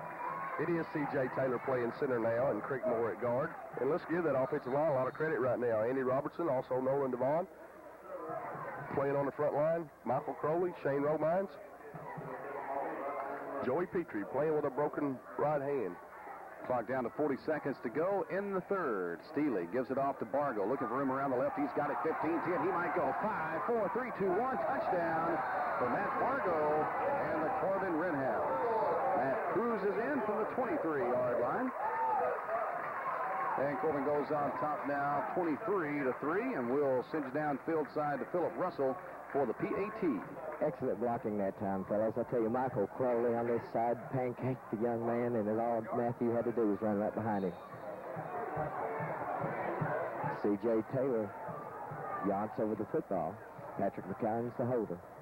Gus Hauser approaches the football, splits the uprights with 32 seconds to go in the third quarter. It's the score. The Corbin Redhounds 24, the Somerset Grasshoppers 3. You're listening to Redhound Football on WCTT P107.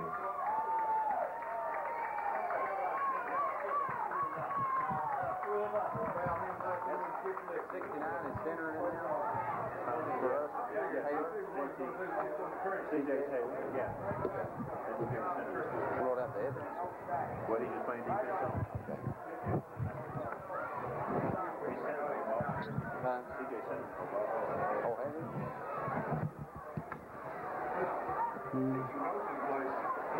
32 seconds left to go in the third period of play. The Redhounds in control, 24-3 over the Somerset Briar Jumpers after Matt Bargo takes it in from 23 yards out. And Gus Hauser on for the point after to make it 24-3. Talking with Eddie Pierce, he says CJ's been centering the ball the whole game. So no, that's not true. Creekmore did start centering it. Is that right? Mm-hmm. Just don't give up, do you, Burley? Did you see him start it? No, I didn't. Then you've got to take my word for it, right? I just assumed Evans was centered. I didn't look. Then you've got to take my word for it, right? Yeah, if you say Creekmore centered some, I'll take your word for it. Okay, if he didn't, I'll tell him to say he did. Okay. As Gus gets the foot into it, long kick taken by Slusher back at the 2. Brings it out to the 15, heads left to the 20, to the 25, hit and knocked out of bounds at about the 29-yard line. And the Corbin player that hit him, shaken up just a little bit, that's Greg Wyatt. Looks like he's going to be okay, though. Greg White playing fullback tonight for injured Trey White. Trey White really starting to play good for Corbin. Greg in there at defensive end. Boy, we just can't get our whole backfield in at one time, can we? Or haven't been able to this year. No, I see Matt. He's got a heavy bandage on his face down there. Either he's trying to grow him a white beard or he's hurt. As Brandon Allen gives it to Mike Wilson. Just kind of squirts through the line for a couple of yards. That'll bring up now second down for Somerset, and the clock counting away here in the third period. Somerset will not have a chance to run another play, so at the end of 3, it's Corbin on top of the Briar Jumpers, 24-3. We'll be back with the fourth and final quarter. This is Redhound Football on your sports leader, WCTT. Yes, sir.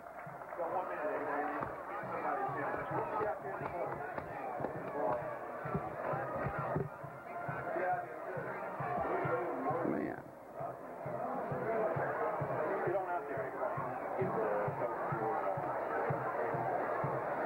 Dun, dun, dun, dun.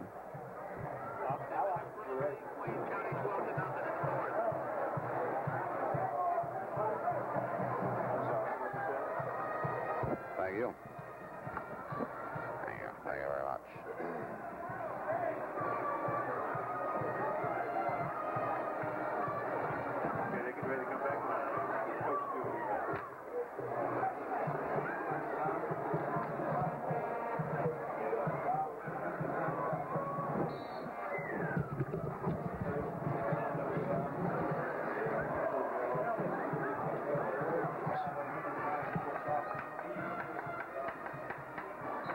Well, Somerset back on the field, snapping it off for the first play of the fourth quarter. It goes to Court Slusher around left side for a couple.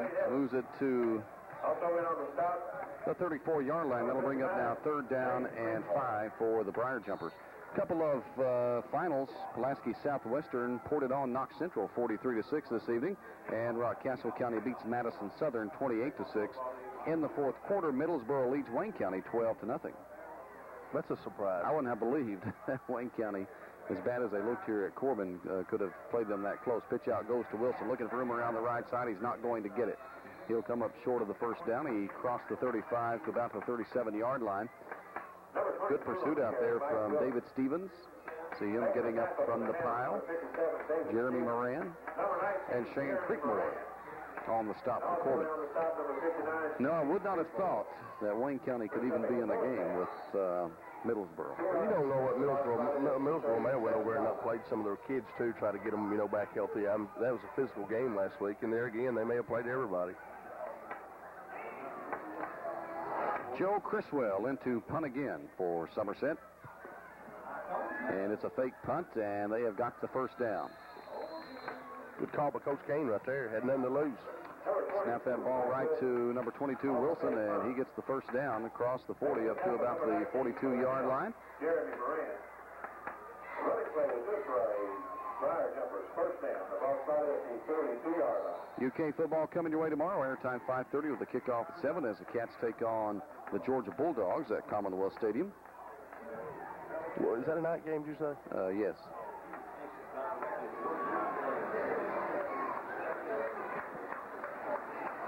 Allen gives it off. No, he faked it to Slusher, then he's going to roll and keep. He's at midfield. He cuts it down to the 45.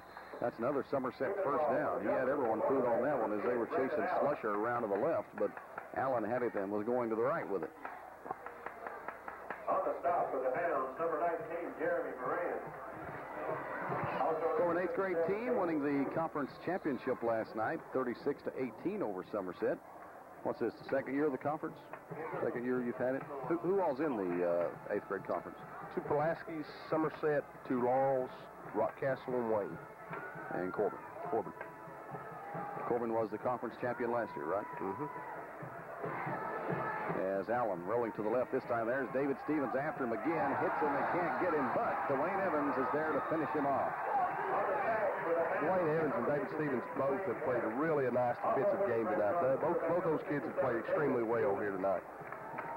And they have done this all year long. They've been able to get some pressure on the quarterback throughout the year, and I guess maybe the Corbin, we'll talk with Willard Ferris about that after the game.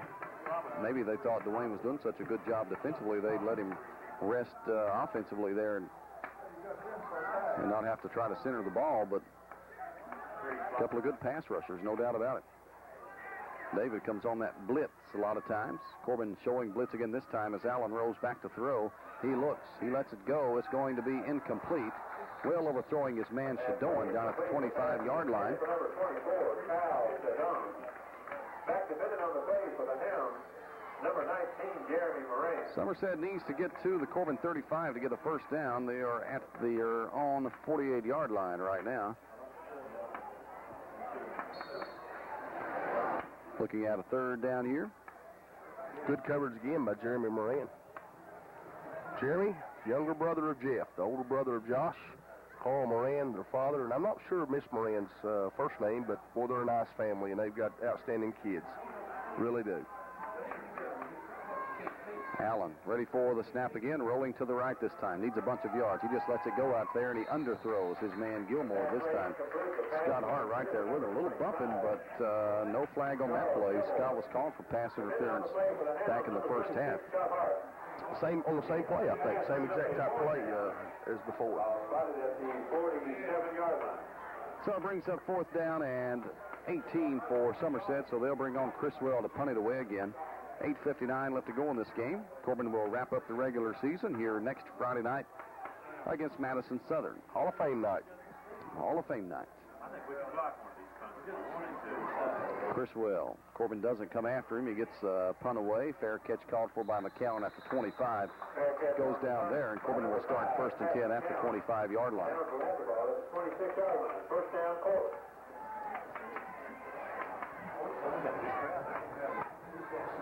Corbin still with Steely at quarterback.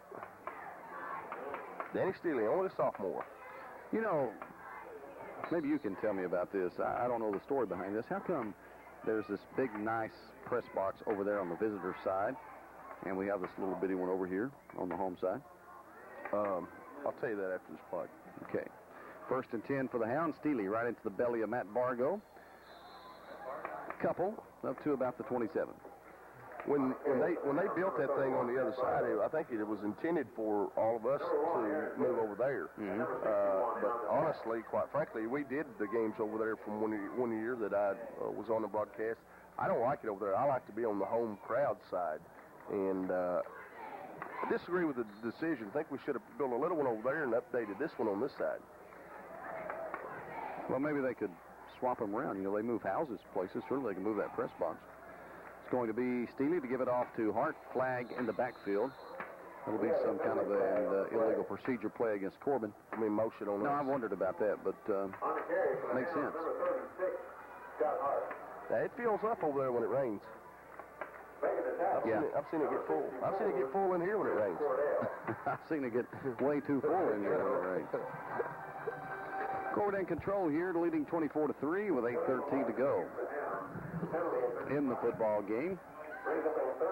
Looks like only about 4 minutes to go in the game in the end zone. This dwindled down to only 6 players. Injuries have decimated that, and I've seen a couple parents come get a couple.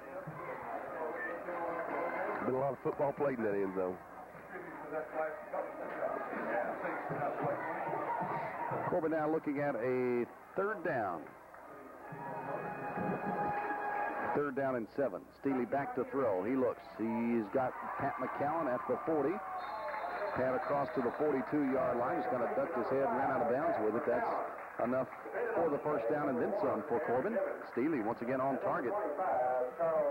And, you know, this is no slight at all against Pat McCowan, but it's like Coach Adams said that, you know, the other team, when they know exactly what you're going to do and what your abilities are, you know, Pat's a great option quarterback. He runs the option well and really helped Corbin a lot on the quarterback keeper and so forth and so on. But, you know, having Steely with the ability to pass the ball and do it well means a lot. Matt Bargo drills a Somerset player and then is dragging him across the 50 up to the 47-yard line. The Booth people want a late hit, and there is a flag on the play. I'll tell you this, Matt Bargo's getting better. He made a Somerset player pay for trying to tackle him. He flat ran over here at about the 48-yard line. Back to Pat McCown. That's true. And not only that, but... And we don't mean... And Pat becomes more of a threat, too, at halfback. He becomes that gives us a double threat right there. And like you say, honestly, they're different types of kids. You know, Denny's a tall, lanky kid and throws the ball a little better than Pat. But Pat is a much better running quarterback than Denny. You know, it's no slight to either one of them, but that's just the truth. And although Pat did complete a pass or two tonight. And what you got to understand, this is the first year he's ever been asked to throw the football. So, you know, how good's he expected to be? Steely gives it off to Bargo, and here goes Matt again. He is dropped, hit right at the ankles. Allen on the stop that time at the 27-yard line. That brings up second down for Corbin as the Hounds continue to drive it here against Middlesboro.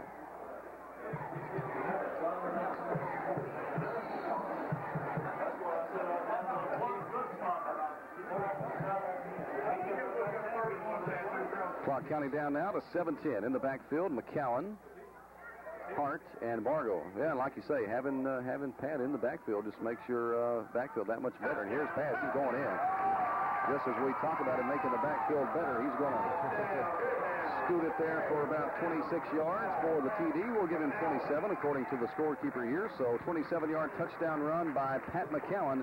And the Red Hounds go on top 33. And number 2 comes on, Gus Hauser, to try the point after. And we're going to go down behind the goal post to Philip Russell. Once again, just a tremendous run by Patrick McCowan. I mean, he was not even touched as he went right up the center of the line for the Red Hounds. McCowan will be the holder. Yance is the center. Gus Hauser eyes the football. Here's the snap. It's put down. The kick is up.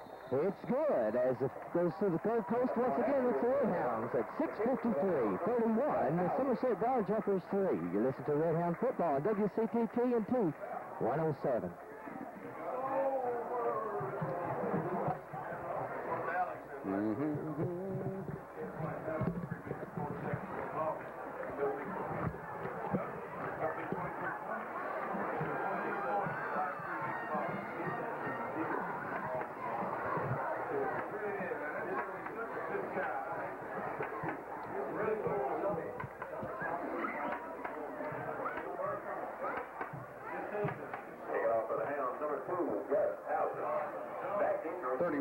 Corbin on top of Somerset. The Red Hounds ready to kick it away to the Briar Jumpers. Don't forget that the Corbin soccer team will be hosting Somerset in their final regular season contest here tomorrow evening. The Soccer Hounds will also celebrate senior night on Saturday evening. Corbin will be hosting the soccer district playoffs next week. Corbin will play South Laurel on Tuesday night at 7 to open up the soccer tournament. Kick it to Creek, guys. Kick it to Creek. The Booth people wanting Gus to kick it into Lincoln Creek. Let's see if he does. Nope. Not a great kick that time as Gilmore gets it at the 10. He's to the 20, straight arms his way to the 25, 30, 35, 40. He may go. 45. Gus will have to tackle him if he can get him. Gus chases him down to the 30, down to the 25. Can't get him. It's going to be a touchdown for Charles Gilmore and the Somerset Briar Jumpers.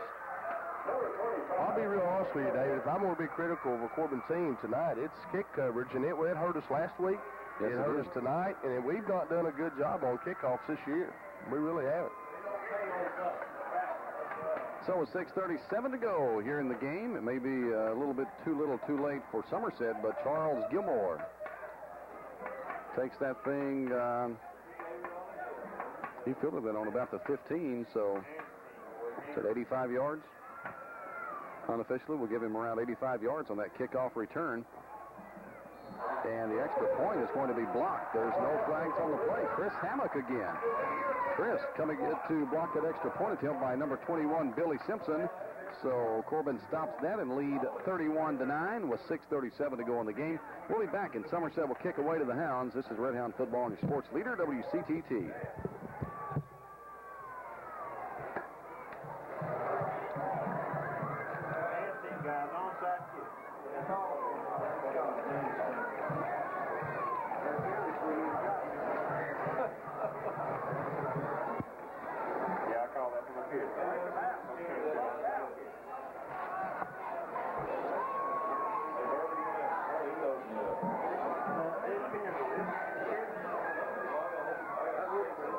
Corbin on top by a score of 31-9 over the Somerset Briar Jumpers here at Campbell Field in Corbin.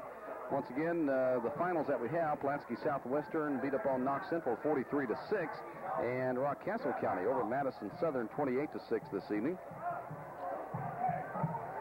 We'll get you another run through on scores before we sign off here from Campbell Field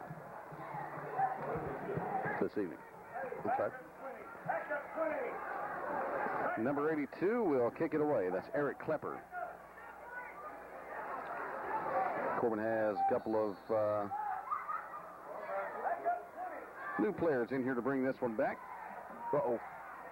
And it's going to be an onside kick.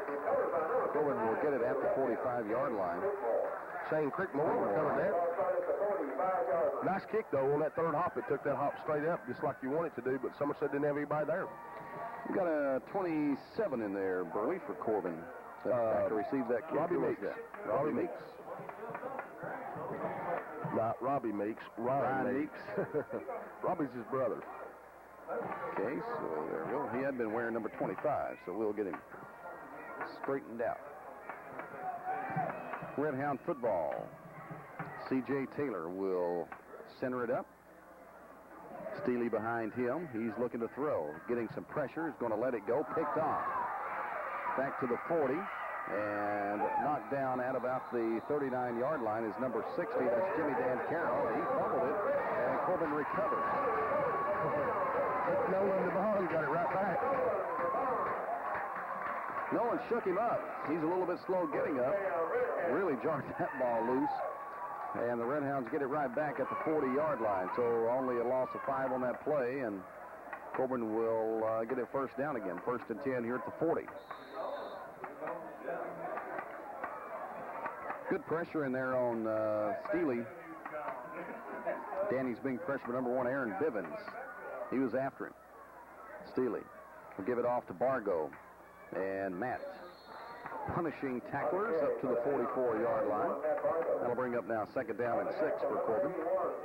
Well, Matt and Pat both have had nice offensive games, but the blocking of the offensive line and Greg White in there at fullback, Scott Hart, those guys have done a tremendous job blocking that. They really have just been more physical than Somerset up front. Corbin has Romines and Michael Crowley in at the ends. They stay in tight, working from the right hash. It goes to Bargo, and that's got a hold. 45, 40, and dropped at about the 36-yard line.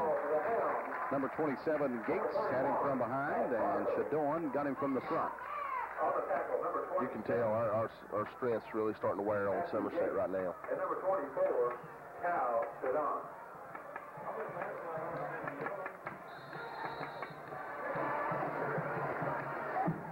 Well, the band plays, the clock counts down, and the Red Hounds look to be on their way to a 5-4 record here and an even mark of 2-2 in the district with a game coming up here against Madison Southern next Friday night. Hand off to Scott Hart. Scott down to the 32-yard line. Now we go for a gain of 4 on the play. That brings up now 2nd down and 6 for Corbin. Same offense that started the games in there. Except C.J. center and then Shane's playing guard.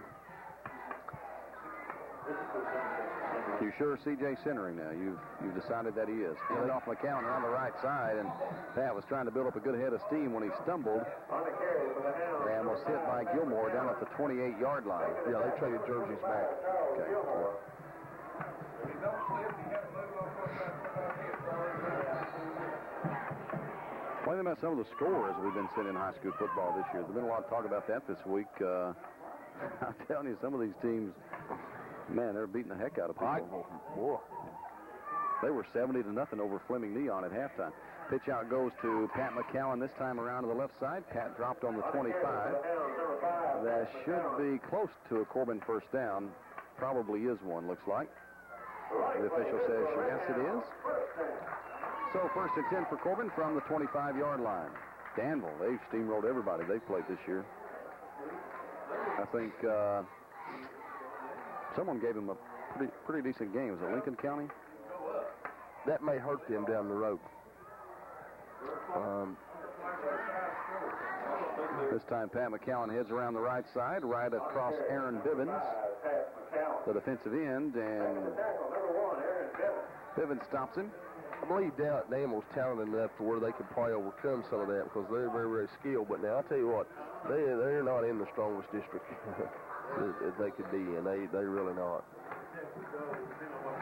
Well, it may have hurt them last year, you know, when they ran into Prestonsburg in the playoffs.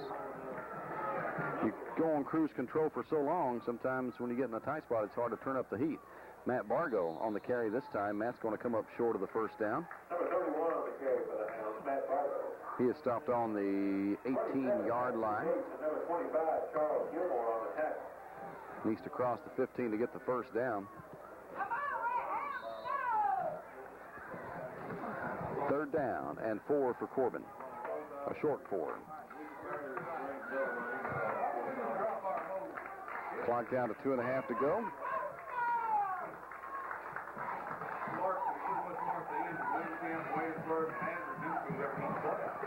Greg Wyatt, Pat McCowan, and Scott Hart stay in the backfield. Steely gives it off to Scott. He jumps over a tackler, but is going to be short of the first down.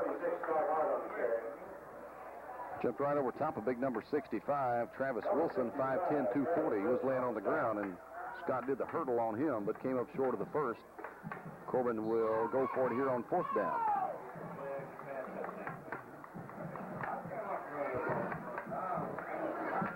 Fourth and still about 3 for the first down yardage for Corbin. Steely takes a snap, pitch out to McCowan. Pat is not going to get there. The pitch and the run to the right side is cut short, and Somerset will take over on downs. With a minute and a half left to go here in the football game. That'll take care of Somerset, and that'll about take care of the fans, too. They're starting to file out of here.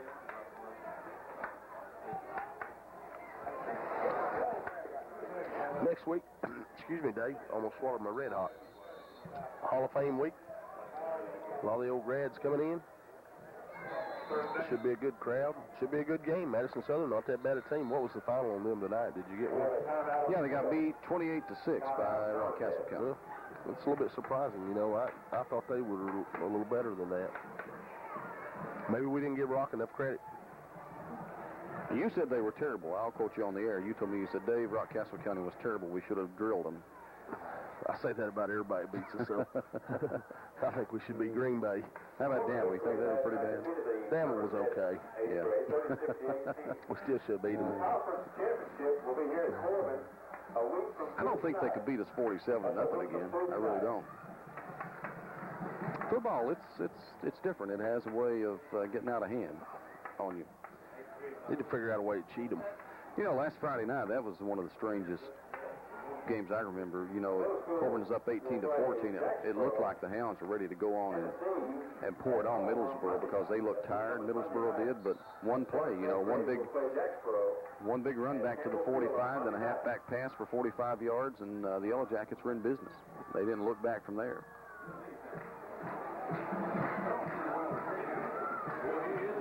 Got a new quarterback in there now for the Somerset Briar Jumpers, number 11 at the QB spot. That's Shea Chevrant, 5'4", 110-pound freshman. Well, he is a little one, too, isn't he? Yeah, he's 5'4", 110-pound freshman. On the tackle. Who they replaced Whitmore with? 62? So the youngsters coming on to finish it off here for Somerset as Chevrant pitches out to the right side to Trevor Wiley. Nice hit. He's popped pretty good as he crosses the 15-yard line. Andy Robertson, boy, that's a nice hit there, and Dwayne Evans. Number 34, Johnson on the catch.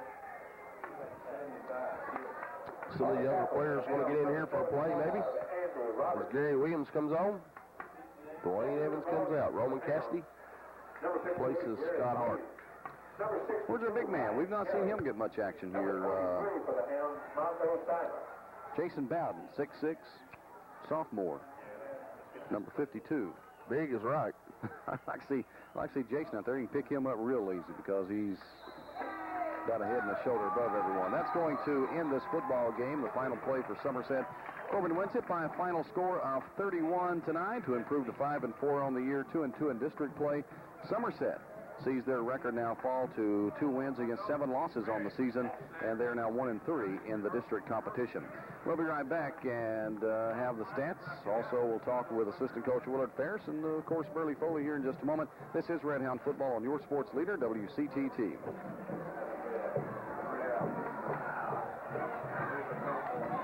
Okay, TV wrap. 3, 2, and 1. Well, Corbin with a 31-9 victory over Somerset, just dominating the Briar Jumpers for most of this football game here. Improves their record now to 5-4, and also just about assures himself a spot in the playoffs as they pick up the victory here and also go to 2-2 in the district competition. Burley, pretty nice game, I guess, for Corbin. Still had a little problem, though, with those nasty old turnovers. Well, hopefully, yeah, we'll cut down on those because we'll have to next week when we play Madison Southern. But good win for Corbin, good win for the kids, good confidence builder going into next week. Win next week, we're in the playoffs, and that's what really counts. Of course, again, we want to win every game. Every time the kids want to line up, the coaches and the players, they want to win. There's no doubt about that. But the bottom line is, when you get in the playoffs, that's when you need to win because that's when you're playing for something. We win next week, we're in, we got a chance. And there again, the scenario of how it's going to come out, we're still not quite certain because there's some other games that'll determine that outcome. But again, the kids need to enjoy this win, go back to work next week. It's important that we win next week, though, because that gives us a little better position in the playoffs. And not only that, a momentum builder is we'll hopefully go into the playoffs on a positive note. Well, like we say, if you finish 4th in your district, you get the honor of playing Danville, I think, the first game in the playoffs, and I don't think anyone wants to do that. If you want to see Danville, you want to see them a bit after that first game. Well, Corbin wins it by a final score of 31-9. Once again, to go to 5-4 on the year. Somerset falls to 2-7, 1-3 in the district. Corbin 2-2 in the district. Thanks to Burley Foley. Thanks to Philip Russell on the field. You've been watching Red Hound Football on CBC TV. When rates go up, you go. When rates go down, you go down.